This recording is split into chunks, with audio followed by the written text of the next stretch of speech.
What is going on, guys? In today's video I will show you the best Hydra Sorcerer build in Diablo's 4 new season. If you are tired of the high button spamming playstyles that are typical for the sorceress, then this one is going to be the breath of fresh air. The centerpiece of this build is the Hydra focused unique item called the Ophidian Iris. Now on paper this thing looks absolutely insane. With a fully upgraded ancestral weapon, your Hydras can have up to 18 heads. Obsidian Iris will turn that into what looks like ridiculous 15x damage multiplier. Your Hydras now can only have 6 times less heads, and compared to a solid legendary amulet you also give up offensive aspects and possibly 3 to 4 ranks in a good passive. When you take all of this into account, the Obsidian Iris doesn't end up multiplying your Hydra damage by 15 times, but instead it works out to be around 50% damage boost overall. Still, it's super OP, and the cherry on top is that it makes your Hydra shoot explosive projectiles that deal even more AoV damage. This alone makes it a top tier build. One thing that's changed in this season is the removal of the serpentine aspect from the build. It has that anti-synergy mana shield, so it's no longer part of the package. But luckily, this will not change really the way that we play it. You can now spam the Hydra as much as you want, but there's not much reason to do that because you can only have 2 Hydras at once, and they will last for 10 seconds anyways. So what does this mean for this build? Well, it's fairly slow paced and relaxing,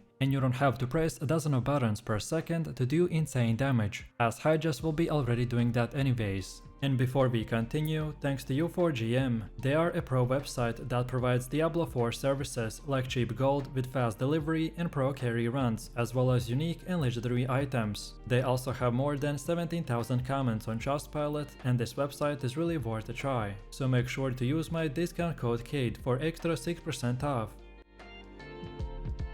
So let's take a look at our skills. The Hydra is of course our main source of damage. Once you pick up the invoked Hydra upgrade, it scales even higher and makes it much easier to reach that 100% critical chance ceiling. Next is Inferno, which is actually a lot more important than some people realize. Not only does it pull enemies together in a nice clump, but it also makes them vulnerable and boosts your damage by 50%. The synergy with the Hydra is what gives this build its consistency. Then there's Teleport, which we will use for mobility. It's pretty self-explanatory, you rely on it to get around faster and reposition when needed. Then your main defensive option is the Flame Shield. In the mythic variant of this build, you don't even need to put a skill points into it because the Harlequin Crest will give you it for free. Still, it's a fantastic button to press when things get out of hand. Then Ball Lightning is in the setup too. It's not your main damage dealer, but it has an important role. It's how you spend mana to activate several effects from the items like the Crown of the Lucian, Ring of the Starless Skies, and of course the Mana Shield. Plus, it gives you a bit of attack speed and generates the crackling energy for the convolutions. And finally, we got the Frost Bolt. You'll use it to activate explosive combinations and to keep the last stack of the Tal rushes in the recent loop going.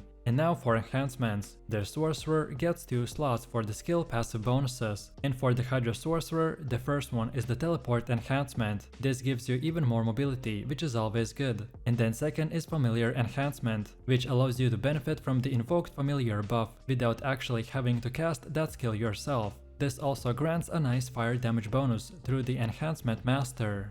Then next, the gear is where things start to feel really fun. The single most important mythic unique for this build is the Harlequin Crest. This thing is absolutely powerful. It provides insane cooldown reduction and a massive tankiness boost. With this item, your survivability and utility will shoot through the roof. Next up is the Shroud of the False Dead, which is more of a utility piece. It gives you really solid offensive and defensive bonuses all around, without changing the way that build works. Then the third mythic is the Ring of the Starless Skies. Now this one is the least important one. It gives you a nice damage boost compared to a normal ring, but as you know, it comes with a downside of losing life and increasing your Inferno cooldown. Honestly, you really only want to use this ring once you get it to at least +5 core skill ranks, because the other stats aren't really particularly good. Then later in the game, you also want to make sure that your pants and the boots are chaos uniques. One slot will always be reserved for the Obsidian Iris, which frees you up to equip a normal amulet. Then the other slot can be one of the 3 options, so Crown of the Lucian, Fist of the Fate, or the Locran's Talisman.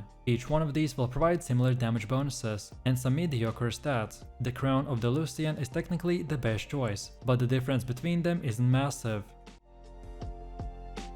Next up we have our active runes. The best slot setup is the Nagu plus check, which people also call as the Infinite Wolves exploit. This combo gives you a consistent supply of the Spirit Wolves. With those, you can easily keep up 10 stacks of the Primordial Binding at all times. The Wolves also apply Vulnerability and Chill, which synergizes beautifully with the rest of the build. Another great combo is the Neo plus Sec, which gives you a consistent cooldown reduction for the Inferno. This not only improves your overall damage by keeping the Supreme Inferno longer, but also gives you more control over the battlefield.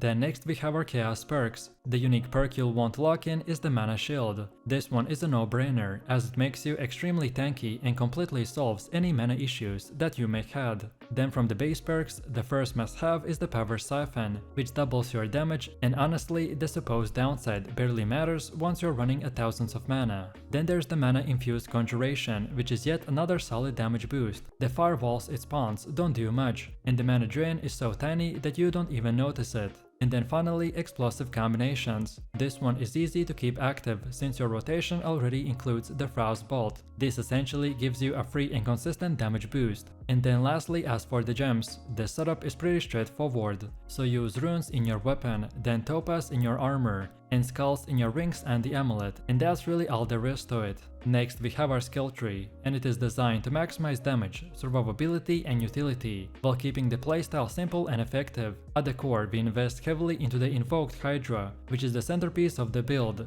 Hydra benefits enormously from the crit scaling and the uptime, making it the primary damage dealer. To complement this, the Supreme Inferno is maxed out to pull enemies together, apply vulnerability, and grant a huge 50% damage boost, making the Hydra even more devastating. Then for survivability, the Flame Shield is included as the panic button, giving you immunity and a sustain when things get dangerous. Pair this with a Shimmering Teleport, and the build gains excellent mobility and emergency repositioning, which are both critical in the high endgame content. Then Frost Bolts may look like a basic skill, but it's essential for triggering buffs like Explosive Combinations and maintaining the Tal Rasha stacks by ensuring consistent damage bonuses. Then the Wizard's Ball Lightning plays the role of a mana spender to activate powerful item effects, while providing extra attack speed and crackling energy. And finally, Invoked Familiar rounds out the kit by adding passive buffs without needing to actively cast.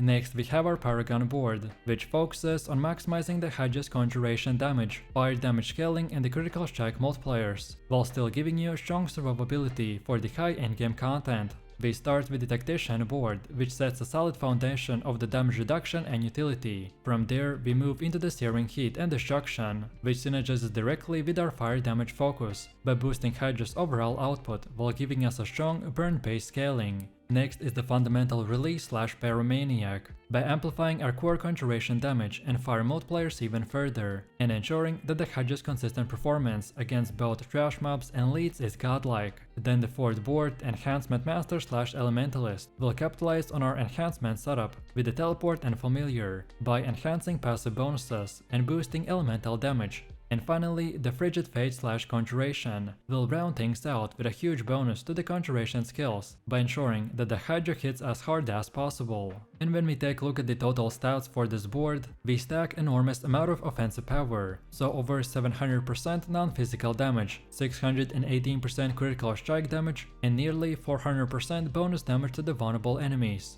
And on top of that, it provides excellent survivability, with 42% damage reduction from vulnerable enemies and a solid life scaling. Overall, this board is built to squeeze out maximum Hydra damage, while ensuring that the Sorcerer stays tanky and consistent in the endgame. Next we have Mercenaries, and for your Hardened Mercenary you want to go with the Subo. His passive ability will give you a built-in map hack, and once you experienced it, it's hard to go back to playing without it. On top of that, the Subo gives you some extra damage with the opening fire, which is always welcomed. For your reinforcement, pick the Rehair. Specifically, you want the Bastion with the Enjoy trigger. This provides massive damage reduction when you need it the most, which can often save your life in the tough situations. And now finally, let's take a look at the gameplay. The first thing that you want to do is cast the Frost Bolt every 5 seconds. This keeps you Explosive Combinations buff active and maintains your Tal Rasha stacks. Save your Flame Shield for emergencies only. Don't waste it unless you're really in danger. Then when you find enemies, start the fight by casting 2 Hydras. then drop an Inferno right on top of them, and this is going to group them up, make them vulnerable, and pump up our damage. Once you've got your Hydras and Inferno down, you'll often find yourself with the downtime, and this is the time when you can use the Ball Lightning. Not only does it help you to keep your mana usage flowing in useful effects, but it also gives you a bit of extra DPS and that crackling energy.